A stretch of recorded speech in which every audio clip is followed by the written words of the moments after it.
ketiganya calon gubernur yang kita tahu ya bertarung dari bawah, tidak punya irisan dinasti politik sama sekali, ya, dan bertarung di wilayah yang cukup religius karena Jawa Timur adalah kantong besar NU. Ya. Nah sekarang tinggal kita cek dari ketiganya siapa yang punya peluang unggul. 3 Sri Kandi hebat bertarung di Jawa Timur. Kami semuanya perempuan, tetapi tak semua perempuan itu sama pikirannya, gagasannya, tindakannya, dan juga kepemimpinannya.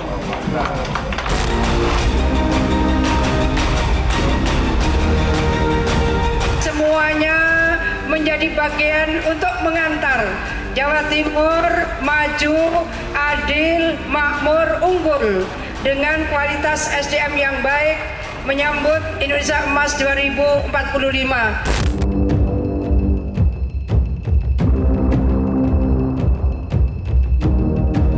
Sebagai petahana, kami itu akan dinilai berdasarkan apa yang telah kami lakukan, kami kerjakan selama 5 tahun bersama seluruh insan yang ada di Pemprov dan stakeholder.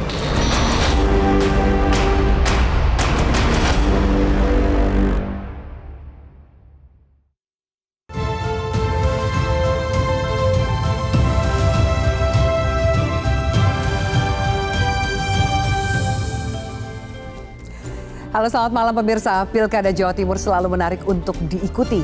Tahun ini kontestasi diikuti 3 Sri Kandi, menunjukkan adanya kekuatan perempuan dalam politik yang didominasi oleh laki-laki. Dengan dukungan koalisi besar, sang petahana dijagokan untuk memimpin di periode kedua. Namun petarung lainnya tidak bisa dipandang sebelah mata. Mereka juga jagoan partai pemenang Pileg Provinsi dan juga Republik Indonesia yang dinilai mampu memecah suara. Lantas siapa Sri Kandi yang bakal mendiami negara gerahadi? Akankah Hovifah Emil kembali terpilih? Bersama saya Afina Malik, inilah Panggung Demokrasi. Hovifah Emil langkah petahana menjaga singgasana.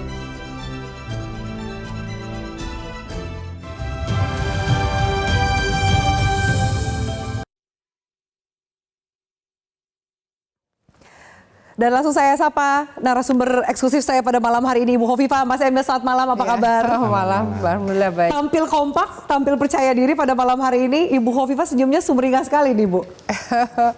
Pokoknya kami dari awal selalu mengajak semua tim waspada, kerja keras, lahir batin. Nah, Bu Hovifah, kita bicara soal Pilkada Jawa Timur. Seperti yang tadi saya sampaikan saat membuka acara ini, bahwa kali ini baru dalam sejarah ya, 3 perempuan kuat maju dalam Pilgub Jawa Timur. Bagaimana Ibu Hovifah melihat kompetisi Pilgub ke depan? Seyogianya kita membangun perspektif genderless. Jadi bukan karena perempuan atau laki-laki, tapi karena memang memiliki kompetensi dan capacity untuk bersama-sama berikhtiar dalam kontestasi pilkada ini. Mas Emil, ada tanggapan melihat kompetisi yang akan berjalan? Masih pendaftaran, belum penetapan, tapi adakah memang suasana kompetisi sudah mulai terjadi di lapangan, Mas? Oh ya tentunya ada. Tapi ya kami tentu optimis bahwa suasana pilkada sesuai dengan slogan dari KPU Jatim, seneng bareng. Seneng bareng. Seneng bareng ya. Karena ini kan demokrasi untuk masyarakat. Jadi mudah-mudahan kita akan berkontestasi dengan penuh rasa persaudaraan. Ya, kalau KPU senang bareng, kemudian kita menambahkan guyup rukun, ayam tentrem. Guyup rukun, Ya, ayam tentrem. ayam tentrem. Ya. Apa pesan di balik slogan atau tagline kampanye kali ini ya, Bu? Jadi pada dasarnya seluruh proses kontestasi ini tetap harus diikuti dengan semangat saling menghormati, saling mengapresiasi dari afiliasi yang berbeda. Perbedaan-perbedaan itu memang tetap harus dilakukan dengan cara-cara yang tetap saling memberikan penghormatan yang satu dengan yang lain. Jadi semangat Ya, itu. Dan itu semangat yang juga diberikan kepada 2 paslon lainnya menurut Bu Hovifah? Kami yang sering mengajak dan di semua lini saya selalu mengajak bahwa tetaplah jaga guyup rukun supaya Jawa Timur tetap ayam tentrem. Bagian juga menjadi petahana gitu, Mas Emil? Ya, sebenarnya guyup rukun itu selalu Ibu Hovifah selaku gubernur saat itu ya gaungkan dalam menjaga kondusivitas Jawa Timur. Iya. Termasuk kita bukan menghadapi tantangan yang ringan gitu. Salah satu ide yang menurut saya luar biasa lahir dari beliau adalah saat asrama mahasiswa Nusantara yang alhamdulillah mendapat dukungan luar biasa dari Presiden, juga dari BIN ya saat itu juga. Bagaimana mahasiswa dari berbagai penjuru Nusantara itu jangan tinggal di provinsi ini, asramanya sendiri provinsi, tapi digabung untuk saling mengenal nilai-nilai keindonesiaan. Nah ini Guyup rukunnya juga ada di situ. Guyup rukunnya terbangun. Dan baru di Jawa Timur. Dan baru ada di Jawa Timur. Bisa dikatakan itu prestasi dari Bu Khofifah dan Mas Emil? Kolektif lah. Ya, Kolektif. inisiasi lah kami yang berinisiasi, tapi kemudian disupport pemerintah pusat, terutama dari BIN yang kemudian menyeriusi. Ya, kami menyiapkan 2 titik, karena memang seringkali kan kalau ada komponen mahasiswa dari komunitas suku mana, provinsi mana, mereka punya asrama sesuai dengan asal daerahnya. Ya. Nah, sehingga kalau misalnya katakan yang dari Minang, ya pulang itu bahasa Minangnya tambah kental gitu. Nah, bagaimana terjadi akulturasi budaya di antara yang dari Minang, kemudian ketemu juga yang dari Makassar, ada bahasa Bugis, kemudian ketemu lagi yang dari Bareng-bareng Papua, lah gitu ya, Bu, dan ya. itu sudah berjalan. Oke, Ya. Bu, kita bicara soal kalau tadi kan situasi guyup rukun yang ingin dibangun dan diharapkan bahwa memang semangat itu yang terus terjaga sampai masa kampanye dan pemilihan nanti gitu ya. Kalau kita lihat peta politiknya sekarang ya, Bu, saya ingin mengutip bahwa banyak pihak yang menyebut penantang Khofifah dan Emil ini akan berhadapan dengan pertama unsur ketokohan yang kuat dan juga mesin partai koalisi dari Kim Plus. Totalnya ada 15 partai yang mendukung Mas Emil sama Bu Khofifah ini. Jadi ini bukan hal yang mudah untuk dihadapi. Tanggapan Ibu kalau bisa dikatakan wah di atas kertas ini pasangan yang menang ini. Bagaimana tanggapan Ibu? Nah, kita dulu berharap bahwa ini akan menjadi referensi rekonsiliasi nasional. Jadi akhirnya kemudian muncul terminologi Kim Plus setelah DKI. Tapi bahwa dari awal kami berharap ada proses yang bisa dijadikan referensi rekonsiliasi nasional, karena setelah proses kontestasi politik itu selesai, maka yang kita bangun adalah negeri ini dengan bersama-sama. Komitmen harus dibangun juga bersama-sama, kerja keras bersama-sama. Jadi nggak usah dipecah-pecah Kim Plus atau siapapun lah ya. Ya, pada Semua saat punya proses perannya. karena ada partai-partai pengusung, ya oke. Tapi setelah selesai kontestasi, saya rasa tanggung jawab kita membangun negeri ini.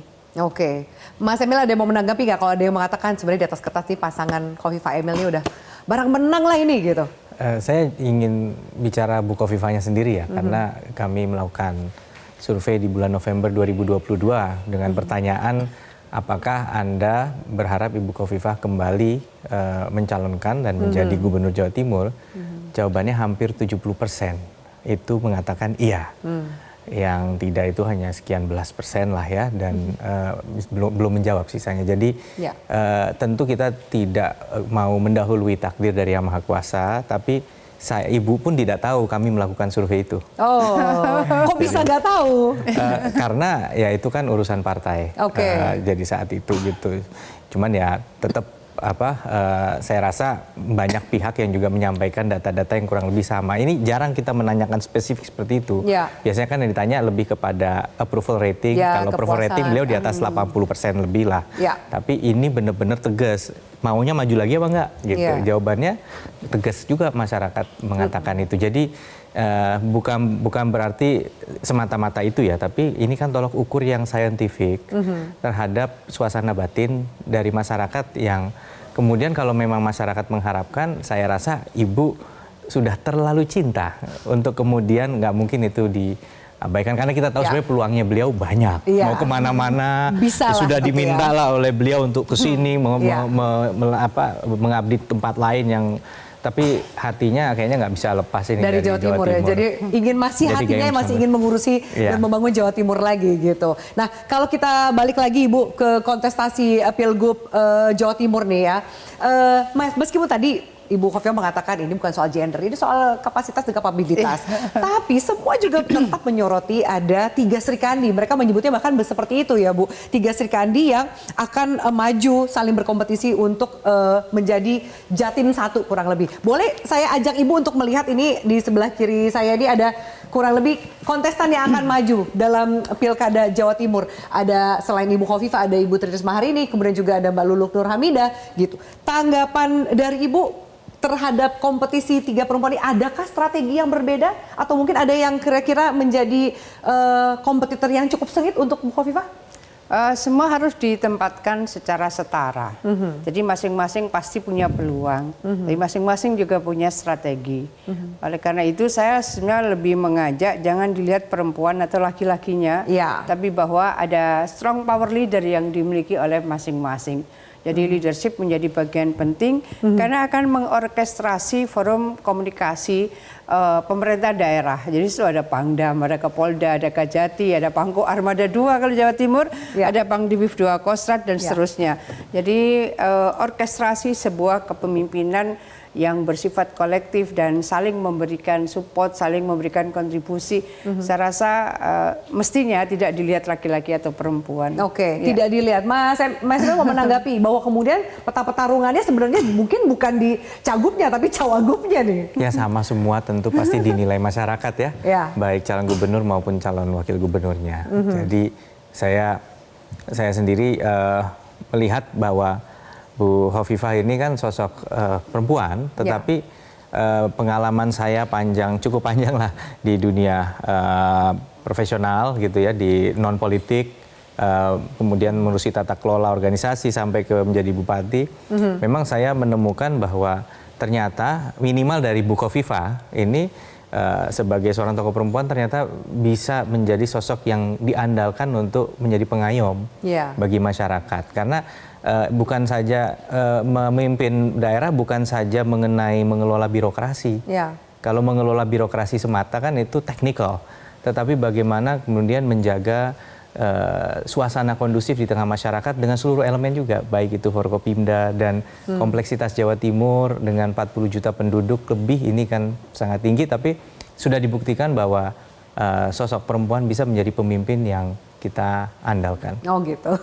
Ini gak sekalian kampanye juga ya? Sekalian. Kalau kampanye kan pilih saya, visi misi ini beda. Dan jangan lupa loh, terima kasih kita kepada tokoh-tokoh agama, ulama-ulama yang seringkali teridentifikasi relatif patrilineal, tapi ternyata mereka memberikan tingkat keterbukaan untuk menerima kepemimpinan perempuan. Jadi artinya ada sesuatu yang memang berubah terhadap perspektif kepemimpinan, tidak laki-laki atau perempuan, tetapi bahwa dari kapasitas kompetensi mereka. Nah, ada juga yang menyoroti selain ada 3 perempuan dan tadi kita sudah bahas, ini juga ada yang menyoroti ini yang punya irisan, kalau nggak bisa saya katakan tumpang tindih, ada NU-nya juga, ada PKB-nya juga. Ada statement pernyataan dari Profesor Kacung Marijan, kita simak berikut ini. Yang pasti dengan pilihan ini ya warga NU juga menghadapi dilema karena semuanya NU gitu loh, ya kan? Ini kan semua calon kan NU, nggak ada yang nggak NU ya. Bu Hovifah dengan Pak Emil jelas NU, Bu Lulu sama Pak Lukman jelas NU, Bu Risma sama Gus Yahya jelas NU, semuanya NU. Jadi ini all NU final. Jadi sekarang adalah tergantung pada kemampuan masing-masing untuk meyakinkan warga NU bahwa mereka lah yang terbaik. Jadi ini nggak mudah. Bu Hovifah nggak boleh lengah, ya. Karena kalau lengah ya mudah diseruduk. Jadi kompetisinya nggak mudah kata Profesor Kacung Marijan, bahkan kalau jangan sampai lengah, kalau lengah bisa diseruduk. Bicara soal all NU final tadi disampaikan kurang lebih menggambarkan situasi pertarungan, peta pertarungan di Pilgub Jatim. Tanggapan Ibu seperti apa? Begini, elemen di Jawa Timur itu kalau dilihat pada proses regroupingnya, ya paling besar memang komunitas NU. Ini kalau yang organisasi Islam, ada juga Muhammadiyah, ada juga LDII, tapi ada juga organisasi profesi, ada petani, ada nelayan, ada guru, ada buruh, kemudian ada organisasi keagamaan yang lain. Jadi saya berharap bahwa kita sedang menyiapkan pemimpin untuk masyarakat Jawa Timur, bahwa mereka ini dibesarkan di elemen mana itu adalah proses. Tetapi bahwa saya sebenarnya lebih senang mengajak, mari kita mempersiapkan ini sebagai pemimpin Jawa Timur. Proses ini adalah bagian dari di mana penggemblengan seorang kader, seorang calon pemimpin dilakukan. Jadi masing-masing pasti akan punya interaksi yang derajat interaksinya yang satu dengan yang lain bisa saja berbeda. Ya. Ya. Ya, termasuk juga kalau kita lihat di sini Ibu Tri Risma hari ini sempat menyampaikan statement Mbah Jayadi itu pendiri NU, beliau dari nasab bapak saya. Ke NU-an tetap nggak bisa lepas sebenarnya dari kontestasi di Pilgub Jawa Timur kan sebenarnya. Ya, saya Bu sebut Khofifah. masing-masing memiliki derajat interaksi yang berbeda. Nah, derajat interaksi itu akan bisa membangun kedekatan masing-masing dengan elemen-elemen yang ada. Jadi ada proses touching heart, kita sudah membangun interaksi sedemikian rupa, jadi mungkin kita bisa menyentuh dari sisi yang paling dalam untuk bisa membangun afiliasi pada saat mereka harus menentukan pilihan dan bahkan mereka menjadi penggerak untuk mengajak yang lain memberikan pilihan yang sama sesuai dengan yang dia identifikasi. Ya. Masih mau menambahkan? Enggak sih, saya rasa orang tidak kesannya oh kalau warga NU, oh ini bukan NU. Saya rasa tidak sesederhana itu ya. Tapi warga NU punya memori terhadap setiap tokoh perjalanan mereka selama ini. Warga NU punya beberapa hal-hal tradisi-tradisi yang mereka sering jalankan. Dari situ mereka akan berkenalan dan tahu tentang setiap tokoh gitu. Jadi saya rasa bukan pada saat masa kampanye seseorang mengklaim ke NU-annya gitu. Sudah dibangun dari sebelum-sebelumnya. Artinya gitu. dan tidak dibangun dengan tujuan politik seharusnya. Tetapi memang ada kebersamaan di NU, kayak kalau kami dulu di Jepang tahun 2004-2005. Karena saat itu belum berdiri NU, kemudian ada inisiatif kolektif lah dari mahasiswa di sana untuk mendirikan juga cabang istimewa NU di Jepang misalnya. Jadi tidak ada motif-motif politik, tapi motifnya adalah supaya budaya-budaya baik yang diajarkan di pondok pesantren ini bisa kita juga jalankan selama merantau di Jepang misalnya. Jadi saya rasa kita juga tidak menganggap oh warga NU itu akan pakai checklist gitu. Ini NU, ini bukan. Saya rasa mereka sudah punya penilaian sendiri yang sudah ada bahkan sebelum masa-masa kampanye. Tadi saya menyebut intensifikasi interaksi. Jadi intensifikasi interaksi secara organisasi, intensifikasi dari interaksi secara spiritual. Ini kan saya ini masih ketua umum PP Muslimat NU, sehingga saya bersapa itu tidak karena saya kampanye, tapi sapaan ini sapaan yang memang kami lakukan sebagai bagian dari komunitas Badan Otonom NU. Jadi hal-hal seperti ini saya sebetulnya lebih melihat bahwa ini adalah proses di mana kita digembleng. Ini adalah proses di mana kita digodok dan kemudian diasah leadership kita, diasah bagaimana kohesivitas sosial bisa kita bangun dan akhirnya kemudian kita siap mendedikasikan energi kita untuk masyarakat, bangsa dan negara. Kira-kira gitu. Kira-kira gitu ya. Nah, tadi sempat disampaikan soal Bu Khofifah adalah Ketua Umum Muslimat NU gitu ya. Seberapa solid sebenarnya? Karena juga banyak yang melihat motor yang bergerak, motor organisasi Muslimat NU ini juga sangat solid sekali. Apakah kemudian itu juga ada peran nanti ke depannya lebih jauh? Kalau mereka yang teridentifikasi sebagai anggota apalagi pengurus, kan mereka sudah punya kedekatan cukup lama, bukan karena kampanye gitu loh, bukan karena kampanye lalu melakukan identifikasi sebagai bagian dari kerabat misalnya pengurus dan seterusnya. Artinya ada proses yang kami lakukan cukup lama. Jadi sejarahnya panjang, bukan hanya untuk kontestasi Pilgub semata gitu ya Bu ya. Oke, baik. Kita harus jeda, nanti kita akan bahas lebih jauh termasuk juga dukungan partai politik. Kami lanjutkan sesaat lagi.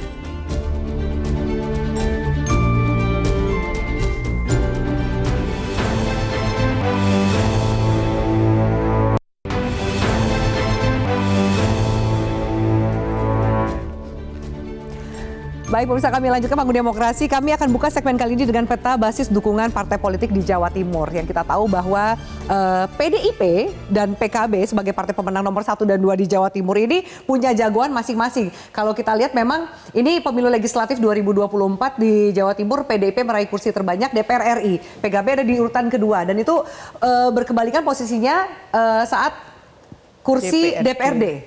Ya kan?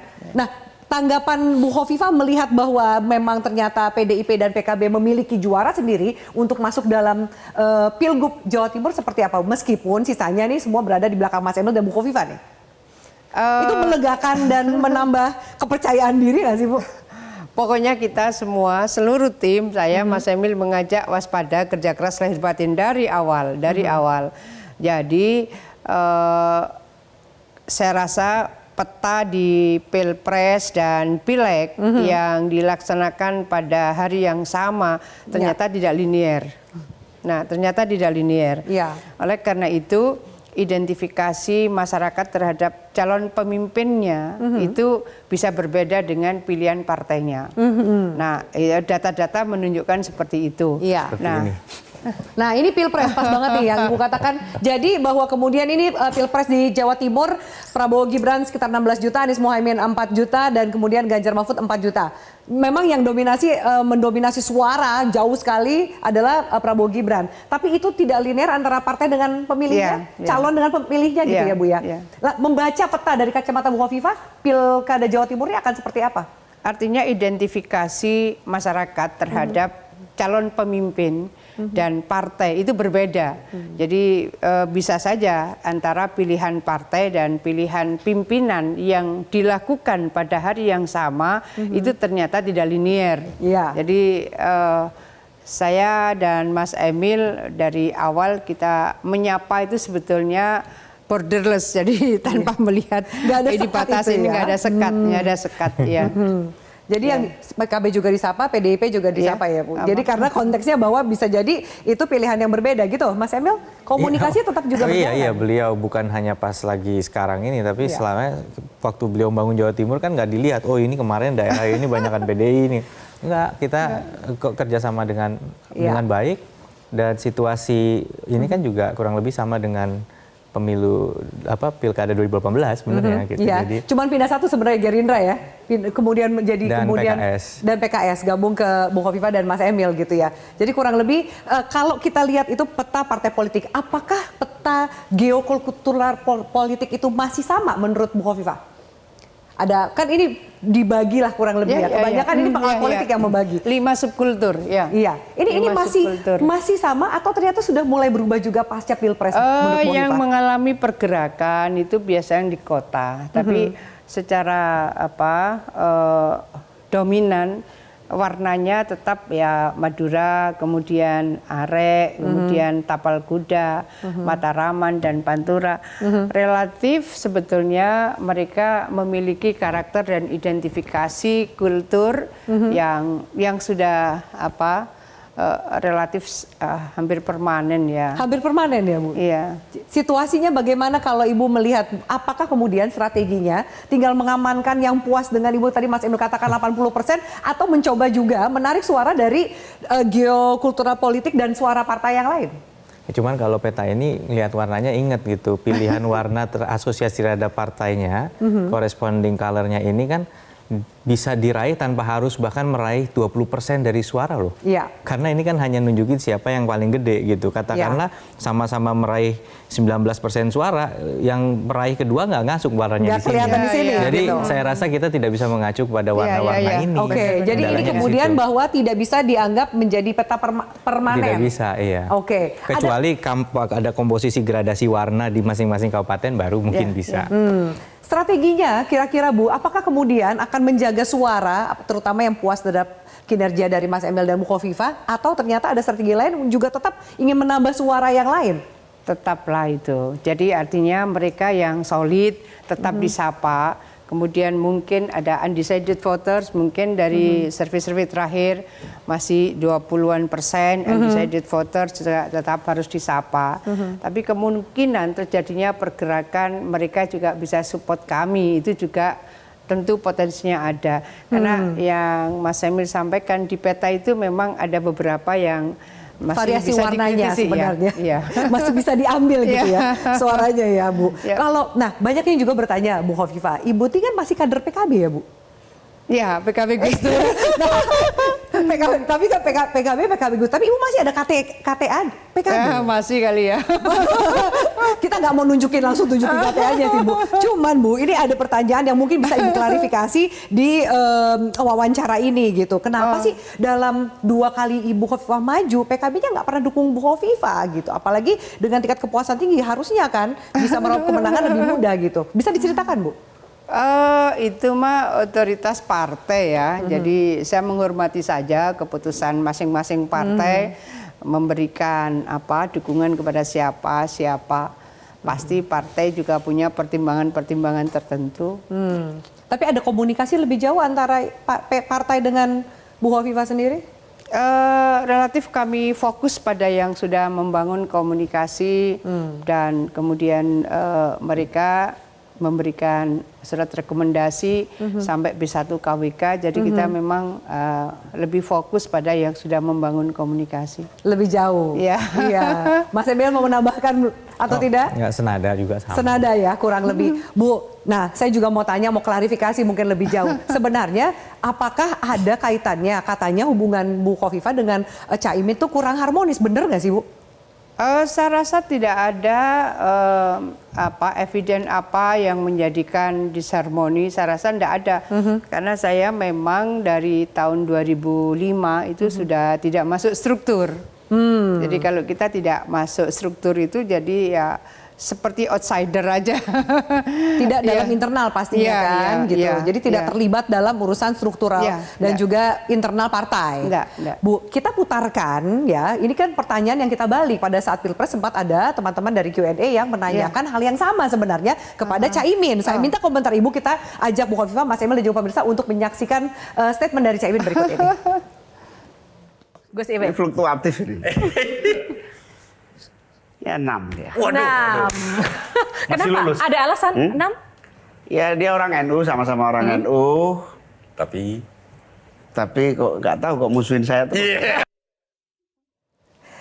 Jadi dalam wawancara ini Bu ya, sempat disampaikan berapa nilai yang diberikan oleh Caimin beberapa tokoh. Lalu muncullah kemudian foto Bu Khofifah, dikasih nilai 6. Ditanya oleh panelis kenapa, alasannya saya tidak tahu kenapa dia memusuhi saya, gitu loh Bu Khofifah. Jadi kira-kira tanggapan Ibu apa nih? Kalau sekarang itu mudah dilihat aja dari digital record. Pernah nggak saya melakukan sesuatu yang kemudian against beliau dan seterusnya. Tapi bahwa saya kalau ditanya PKB iya, PKB Gus Dur iya. Tetap di situ ya Bu, Iya. PKB Gus Dur gitu ya? Karena berbeda. Saya menjadi bagian yang ikut berproses pada saat kita konsolidasi, mengenalkan partai baru ini. Kemudian saya ditugaskan Gus Dur menjadi ketua tim pemenangan pada saat Pileg. Jadi relatif saya ikut berproses dan kemudian saya melihat bahwa ada sesuatu yang berbeda dari saat didirikannya. Ya. Oke. Mas Emil kayaknya nggak bisa komentar lebih jauh nih. Urusan pertanyaan itu khusus untuk Bu Khofifah sendiri. Oke, baik. Saya mungkin mau tanya lebih jauh bahwa kita bergeser ke pertanyaan berikutnya. Bu Khofifah ini kan sempat juga, Mas Emil juga sempat menjadi bagian dari tim pemenangan Prabowo Gibran yang akhirnya bisa mengantarkan lah Prabowo dan Gibran menjadi presiden dan wakil presiden terpilih gitu ya. Bahkan ada endorse ya, statement dari Mas Gibran yang mengatakan bahwa ibu ini sudah berjuang, berkeringat dan hasilnya sangat memuaskan. Seakan ingin membalas jasa dari Bu Khofifah ini, Gibran mengatakan ingin membantu kampanye dari Bu Khofifah dan juga Mas Emil. Nah ini statementnya nih Bu, kami putarkan lengkapnya adalah ini. Disampaikan di Surabaya 6 Juni 2024. Terima kasih sudah berjuang, sudah berkeringat, hasilnya sangat memuaskan. Giliran saya membantu Bu Khofifah dan Pak Emil Dardak. Tanggapannya apa Bu? Ketika Wapres terpilih juga ternyata ingin membantu berjuang untuk Bu Khofifah dan Mas Emil. Pada dasarnya saya dan Mas Emil kami masing-masing bergerak sesuai dengan segmen yang bisa kita efektifkan pada saat itu dan alhamdulillah respon masyarakat juga luar biasa karena kemudian terjadi peningkatan yang cukup signifikan, ya tidak hanya di Jawa Timur tapi juga kan secara nasional di provinsi-provinsi lain juga, kecuali 2 provinsi ya di Sumatera. Itu pada dasarnya kami melihat ada proses yang secara programatik dari pembangunan di negeri ini. Memang kami berseiring, kami bersambung. Jadi itu sebenarnya proses yang kami lakukan. Saya pada segmen berbeda, Mas Emil pada segmen yang berbeda. Dan alhamdulillah hasilnya cukup bagus. Iya. Ini menguntungkankah secara kalkulasi politik menurut Mas Emil dan Bu Hovifah untuk Mas Gibran wapres terpilih maju mendukung berkampanye? Pertama, jawabannya sudah tidak bisa diragukan lagi, tentu ya. Karena yang menyampaikan adalah seorang bagian dari paslon yang memenangkan 65% suara. Tapi tolong jangan, dunia hidup ini kan dengan kalkulasi, tapi persahabatan, persaudaraan yang terbangun, ini tentunya sesuatu yang menguatkan motivasi dan hati kita. Karena kan dalam perjalanan begini nggak jarang kita dapat kampanye hitam, kata-kata dan tudingan-tudingan. Ya kadang kami berusaha open minded menerima itu sebagai bentuk introspeksi, tapi kadang juga ada yang secara objektif kami katakan tidak faktual. Memiliki saudara seperjuangan dalam perjalanan ini menguatkan hati kita, itu yang lebih penting lagi. Dengan situasi sekarang meskipun banyak kritik yang dilayangkan terutama oleh netizen kepada keluarga anak atau mantu presiden, tidakkah ini akan menjadi beban untuk kampanye ke depan dengan endorsan dari Kaisang dan juga Gibran sendiri? Saya rasa masyarakat tentu memahami ya bahwa kita punya rekam jejak, kita juga punya values, nilai, prinsip yang memang sudah terrefleksikan, tercerminkan di dalam perjalanan ini. Dinamika-dinamika yang ada sepatutnya tentu kami harus menghormati. Dan saya yakin Mas Gibran sendiri juga adalah seorang yang sangat aspiratif dalam menilai. Selama perjalanan kampanye beliau bahkan menyampaikan ada hal-hal yang beliau tanpa ragu-ragu menyampaikan akan menjadi lebih baik lagi, akan membangun perbaikan-perbaikan. Jadi saya rasa kita dengan masyarakat itu sama-sama melakukan penilaian secara objektif, tidak mengkotakkan satu masalah kemudian menjadi sebuah momok yang tidak kemudian ada jalan keluarnya. Jadi perbaikan, introspeksi itu perlu, tapi di sisi lain kita juga melangkah untuk membangun masyarakat yang lebih baik ke depan. Baik. Kami harus jeda dulu. Bu Hovifah, saya potong dulu, kita lanjutkan. Pemirsa, usaha jeda berikut itu tetaplah bersama kami.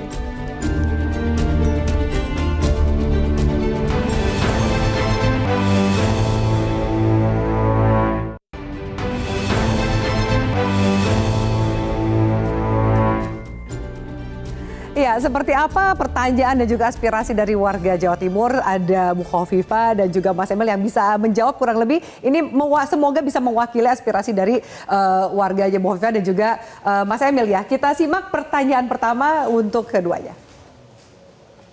Pertanyaannya simpel aja. Bagaimana cara untuk memajukan Jawa Timur tidak semrawut, tidak ada maksudnya itu geng-geng motor apa itu harus diberantas semuanya. Untuk apa? Supaya masyarakat di Jawa Timur itu bebas, tenang, damai, kerja ya enak. Soalnya gini, banyak tetangga saya itu yang budal ke pasar itu subuh pagi. Jadi kadang-kadang dia was-was, tetangga bilang saya was-was, dulu karena ada geng-geng motor. Nah, Ibu, ini soal geng motor, soal kemudian di sisi keamanan, banyak yang merasa resah soal itu. Tanggapan Ibu seperti apa? Ya, sebetulnya komunikasi kami ya, saya, Mas Emil dengan terutama jajaran kepolisian itu sangat intensif.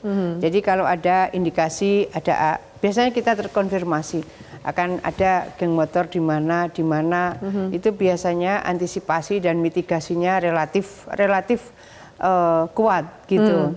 Bahwa kemudian sempat kemudian terjadi di mana gitu, dan sampai ada korban. Jadi saya terima kasih dari warga Jawa Timur yang menyampaikan masukan, tapi bahwa percayalah kami bekerja cukup dan melakukan mitigasi itu cukup kuat. Tapi bahwa kemudian ada yang masih muncul ya. Kapan hari itu muncul di kota mana, tapi bahwa kami melakukan koordinasi dan mitigasi dengan jajaran kepolisian itu cukup kuat. Bisakah kemudian itu ditekan bahkan dihilangkan Bu aktivitas geng motor yang meresahkan warga ini? Ya kan pasti akan ada proses berikutnya. Kalau kemudian terkonfirmasi bahwa ini salah, pasti kemudian akan diproses oleh aparat penegak hukum ya, kepolisian di sini. Mas Emil? Ya, ini salah satu yang waktu itu langsung koordinasi pada saat Kapolda Pak Tony Harmanto dan langsung dilakukan tindakan karena memang itu segera kita kirim video-video yang kita dapat juga langsung ada tindakan. Tapi kita tidak bisa memungkiri mungkin ada trauma di masyarakat pada saat melihat itu lewat video atau lewat WA, sehingga walaupun nggak melihat apa-apapun di subuh masih ada rasa was-was kan. Nah ini kombinasi dengan sosialisasi mungkin akan memberikan rasa lebih aman bagi masyarakat gitu. Jadi tapi kita juga imbangi kan dengan pemberdayaan anak-anak muda gitu. Jadi kita salurkan hobinya ke hal yang positif ya.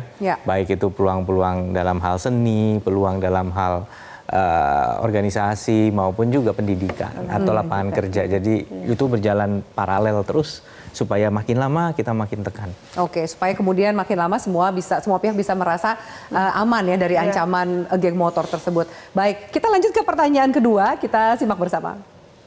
Mungkin saya akan menanyakan kembali terkait beasiswa dan juga lapangan pekerjaan. Mengingat anak muda seperti saya ini banyak sekali yang pengangguran.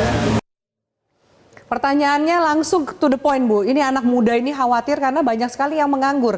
Bagaimana mungkin rencana Ibu ke depan untuk membuka lapangan kerja terutama untuk anak muda? Ya, sebetulnya tingkat pengangguran terbuka di Jawa Timur 5 tahun terakhir selalu di bawah rata-rata nasional. Jadi terakhir per Februari 2024 itu sudah 3,7%. Bahwa kita tetap harus meminimalkan tingkat pengangguran terbuka di Jawa Timur. Jadi kalau SMK ini sudah sangat efektif dari 5 tahun yang lalu di atas 11%. Sekarang kalau Kemendikbud sudah 3,3% lulusan SMK yang belum terserap di dunia kerja.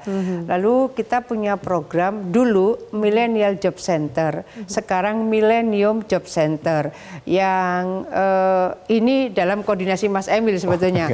Millennial Job Jadi Center. sudah langsung dilempar, silakan dijelaskan lebih jauh datanya gimana Mas Emil? Saya rasa Ibu Hovifah menggunakan semua sektor, baik itu anak-anak muda yang ingin mendorong desa wisata, ada program desa wisata cerdas dan juga cemara ya, cerdas, Cemara, mandiri sejahtera. Dewi Cemara, desa wisata cerdas, mandiri dan sejahtera. COVID-19 kan pengangguran dan kemiskinan melonjak gitu. Nah angka tadi yang beliau sebut 3,7 artinya kita sudah bisa lebih rendah daripada pengangguran sebelum COVID.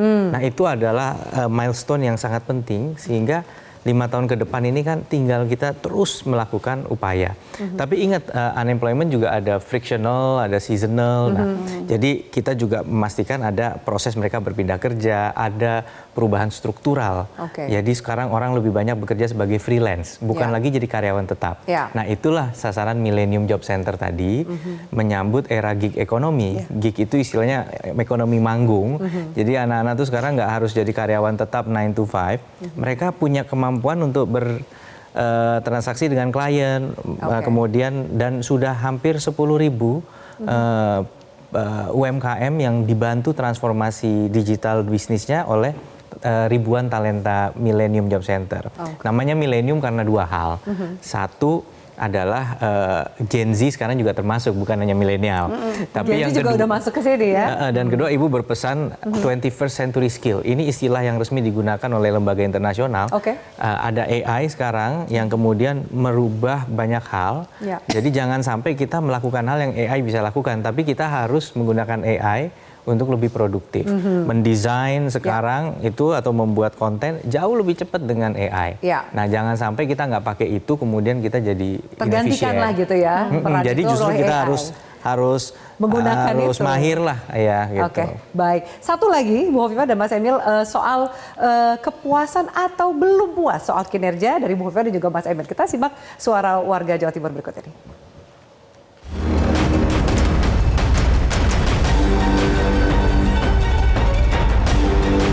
Saya setuju, alhamdulillah bagus, merangkul semuanya, merangkul seluruh masyarakat, kayak keagamaan, ke pendidikan bisa terselesaikan, bisa dirangkul semua. Dari 2019 sampai 2024 ini, jujur sebagai saya yang kurang lebih 1 tahun di Surabaya, Jawa Timur, itu belum merasakan dampak atau perubahan yang signifikan untuk kepemimpinan Kofifa dan Emil. Pak Emil mungkin hanya orang-orang tertentu saja yang merasakannya. Tapi kalau saya pribadi sebagai warga Jawa Timur sih 5 tahun kepemimpinan kemarin tuh kurang merasakan secara langsung manfaatnya seperti itu. Ya kalau yang maju ya majulah yang benar, maju yang konsisten untuk membangun khususnya Jawa Timur. Yang jadi pemimpin siapa aja sama saja menurut saya. Gak berpengaruh pada saya. Masalahnya saya juga pegawai biasa gini-gini aja. Seperti biasa ya Bu, pemimpin ada yang kemudian merasa puas, ada yang merasa masih ada catatan atau belum puas, belum merasakan langsung. Tanggapan Ibu dari komentar tadi yang kami kumpulkan warga Jawa Timur? Kami sih terima kasih semua masukan, tapi kalau boleh ada yang lebih spesifik itu akan memudahkan kami untuk melakukan identifikasi. Jadi misalnya untuk public transportation, ada yang kita inisiasi itu Transjatim. Saya rasa mereka yang pernah menggunakan Transjatim itu efektivitas dari Transjatim yang kita inisiasi sekarang masuk pada koridor 5 itu dari mulai mereka bisa menunggu di titik-titik tertentu, menit-menit tertentu, jarak tertentu, dan kemudian keterjangkauan dari satu titik ke titik yang lain. Menurut direktur Perhubungan Darat di Kementerian Perhubungan, ini teknologi terbaik di Indonesia yang kita punya. Itu diinisiasi oleh Pemprov Jawa Timur dan belum bisa se-Jawa Timur.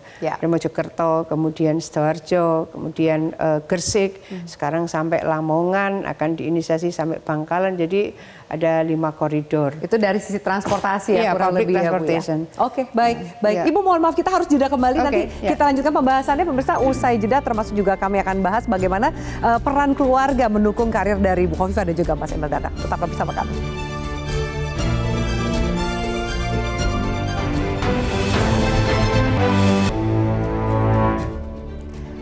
Ya baik, segmen 4 ini segmen yang membahas sisi lain atau mungkin cerita dari orang-orang terdekat gitu. Kalau Bu, kita ke Mas Emil dulu aja ya Bu ya, yang muda dulu nih. Mas Emil ini kita sempat kemudian lihat ada yang viral postingan dari istrinya Mas Emil, Ibu Arumi. Kita simak bersama dan kita mau tahu behind the story-nya apa sih sebenarnya. Kita simak cuplikan berikut ini. Nah di sini Bu, silakan. Nah lo yang ini lagi.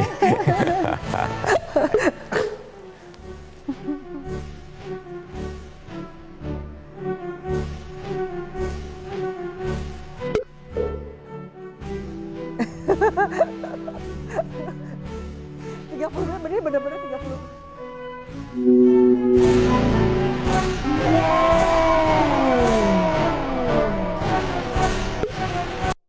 Ya kita bisa lihat gimana Bu Arumi itu mukanya sumringah banget ketika suaminya ternyata pulang. Itu ceritanya apa sih sebenarnya? Ya, Mas Emil tuh di mana gitu? Pertama itu beneran, chat beneran yang saya nggak tahu juga bakal diposting itu satu. Gitu.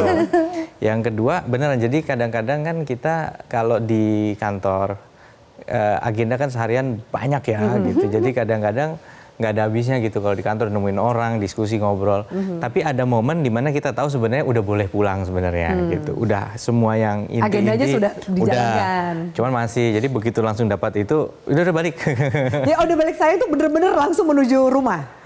Iya langsung menuju rumah, tapi ya baru baru meluncur ya, gitu baru ya. meluncur lah gitu, tapi kan udah nggak macet ya malam. Itu malam banget soalnya sih memang gitu, jadi kayak malam minggu lagi ya. Tapi dia nggak pernah sering kayak gitu. Itu juga bukan kayak gimana sih, maksudnya bukan ayo pulang, nggak pernah sih saya digituin sama dia. Jadi cuman waktu itu pas bisa jadi on the way nih gitu, jadi dia juga nggak ngomong ayo pulang gitu, enggak gitu. Dan nggak pernah sih kayak gitu. Nggak pernah ya, cuman pas lagi pernah-pernahnya malah diposting ya. Karena waktu itu kayaknya bukan nyuruh pulang sih, sebenarnya curhat gak ya? Cuman curhat biasa aja, lucu-lucuan aja. Dia nggak nyangka juga saya beneran pulang gitu.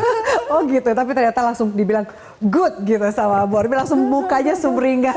Oke, itu kurang lebih gambaran bagaimana kedekatan ya, bagaimana keluarga itu saling mendukung karir masing-masing. Iya gitu. bener, nggak pernah protes kok, mau mana. Kalau ngomongnya bercanda kita tahu nggak marah beneran gitu, jadi buat lucu-lucuan. Nah itu mungkin ngirim lucu-lucuan, tapi saya pas bisa. Iya. Itu WA kangen aja ya sebenarnya ya. Iya, mungkin atau harapannya bukan saya pulang gitu, tapi misalnya dibawain makanan gitu mungkin. Iya. Ada keromantisan lah yang mungkin yang diberikan. Dibarter apa gitu kan. Ya. Oke, itu tadi ceritanya Mas Emil. Kalau Bu Hovifah, kalau tadi Mbak Rumi mengatakan kangen gitu sama suaminya. Nah, ada juga yang ternyata sebenarnya kangen loh Mbak Bu Hovifah. Boleh nggak kita sapa? Oke, kita sapa bersama-sama ya. Assalamualaikum, selamat malam. Kita punya kejutan buat Bu Hovifah di segmen terakhir. Halo Jamal, disapa Bu. Iya, apa kabar nak? Alhamdulillah sehat Ibu. Ibu apa kabarnya? Iya. Selisih 1 jam di sana ini ya. Apa yang mau disampaikan Mas Jamal kepada Ibu nih? Kangen nggak? Iya. Kangen banget. Apa yang dikangenin dari Ibu? Kangen biasanya kalau 5 tahun lalu bisa ikut Ibu kampanye, tapi saat ini belum bisa ikut karena sedang melanjutkan studi di sini. Iya. Ibu juga kangen nggak? Iya, baik-baik ya nak ya. Sekolah yang baik, mudah-mudahan semuanya lancar, anakku sehat, sukses ya nak. Iya. Mas Jamal, ada yang mau disampaikan nggak ke Ibu? Juga. Jangan lupa makan Ibu.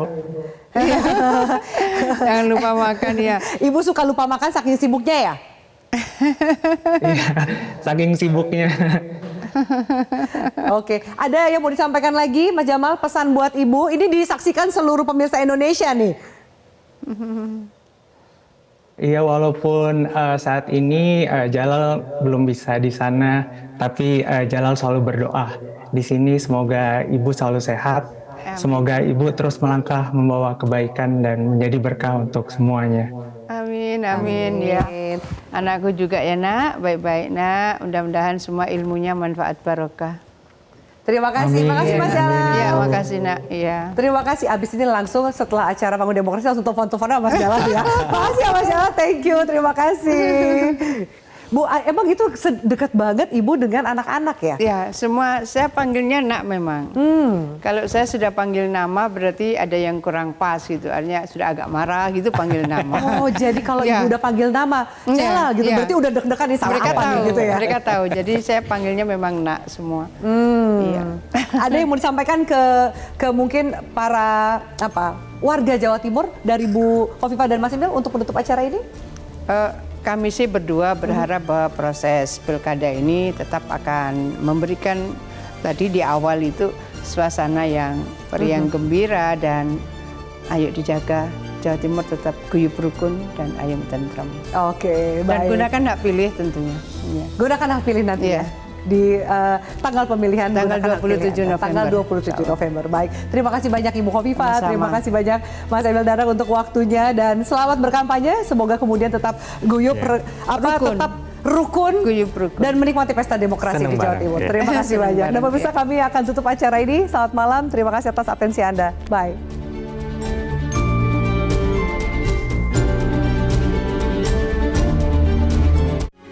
Metro TV